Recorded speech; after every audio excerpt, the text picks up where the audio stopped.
Hello, everyone. You might notice a new background for my video today. For months, you saw in the video background a window with a beautiful palm tree in the distance. Today, you see something completely different. What happened? Well, I have a new address. I moved, so my video background is different. I have great news for you today.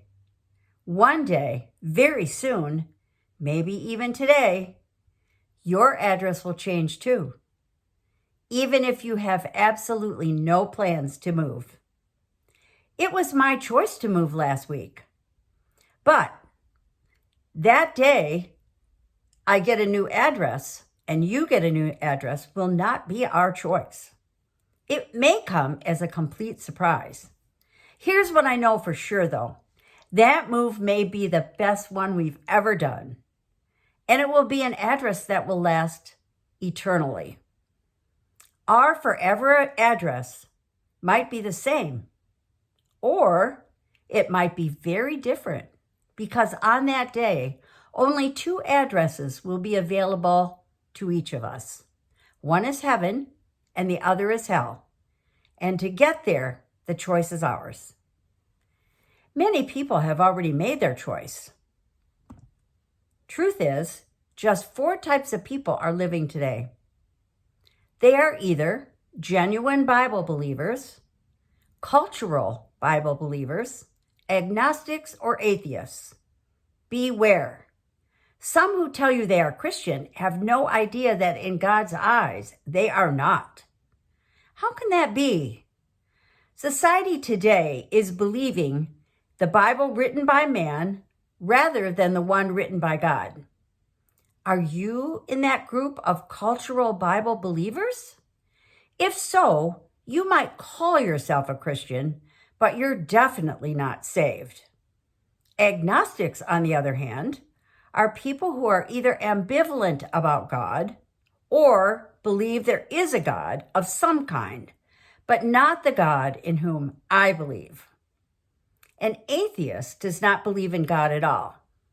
Be alert. The forever address of an agnostic, an atheist, and a lukewarm Christian is definitely not heaven. With all of this information, I'd like to speak to those whose forever address is hell if Jesus came today. Most of you are unaware you actually believe the following: nothing created everything. Let me say that again. You believe nothing created everything. Because if you don't believe everything was created by God, or if you question if there really is a God, you then believe there's no creator. You may also believe in earthly things that have nothing but historical hearsay behind them. For instance, I visited the Louvre in Paris and I saw the Mona Lisa. I've been told that Leonardo da Vinci painted that. How do I know that for sure? I didn't see him paint it. There are no photographs that I'm aware of regarding his painting it. Yet, people believe he did. Just think about all the things we see and hear every day and what we've been told about those that we believe without question. Yet, we need undeniable proof of God. Without that proof, people won't believe, and thus have accepted a new and eternal address as hell. Many who call themselves Christians but don't accept the Bible as written will also share that new address in hell. Listen carefully now to what I recently heard. I hope this helps you understand. A man gave up his seat on a bus to a blind man. I'm sure you'd agree this was a very nice gesture. But what I didn't tell you is that the man who gave up his seat was actually the bus driver. Yikes! Do you really want a blind man driving your bus? What's the purpose of this scenario? You first believed giving up a seat on the bus was a totally kind thing to do. Then you heard the whole story and saw things from a very different perspective. That has happened to some of you in regards to the Bible. You've missed the truth because instead of reading the entire Bible for yourself, you listened to the Bible from the lips of a pastor or priest who chose not to read it completely himself. Truth is, a man by the name of Jesus absolutely did walk the streets of Israel. A historian by the name of Josephus lived at the time and recorded that fact. Like some of you, James, the earthly brother of Jesus, didn't believe Jesus was the Messiah. But that changed when Jesus rose from the dead.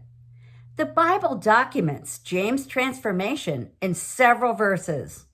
Mark chapter 3, verse 21 says, Jesus' earthly siblings, including James, thought Jesus was crazy. John chapter 7, verse 5 says, even his brothers, including James, didn't believe in him. It was not until Jesus rose from the dead and appeared to 500 that we read in 1 Corinthians 15, verse 7, that Jesus then appeared to James. From that moment on, James believed. So James clearly was an agnostic before the resurrection. He believed in God, but not in Jesus. But Jesus said in John chapter 20, verse 29, blessed are those who have not seen and yet have believed. James, fully informed and transformed, later became the head of the Jerusalem church, and he died a martyr. His address after the resurrection went from hell to heaven because he believed. How about you? During the last month, several people have said to me, what about those in Africa who have not had a chance to hear? First, I believe nearly all, if not all, in this day have heard as a result of satellites or missionaries. More importantly, though, in Romans chapter 1, verses 19 and 20, God says, what may be known about God is plain. For since creation of the world, God's invisible qualities, his eternal power and divine nature have been clearly seen, being understood from what has been, so that men are without excuse.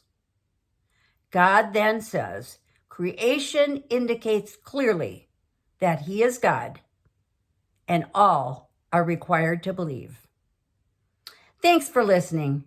My prayer is that all of you are saved before your address is changed. That change could come today. What will your address be? Many people are unsaved, even those who go to church every Sunday. With that in mind, may I make a request of you? Please consider partnering with me in this ministry by sharing my videos with family and friends. Let's be a team in bringing salvation to others. Until next Thursday, keep reading and believing the entire Bible. See you then.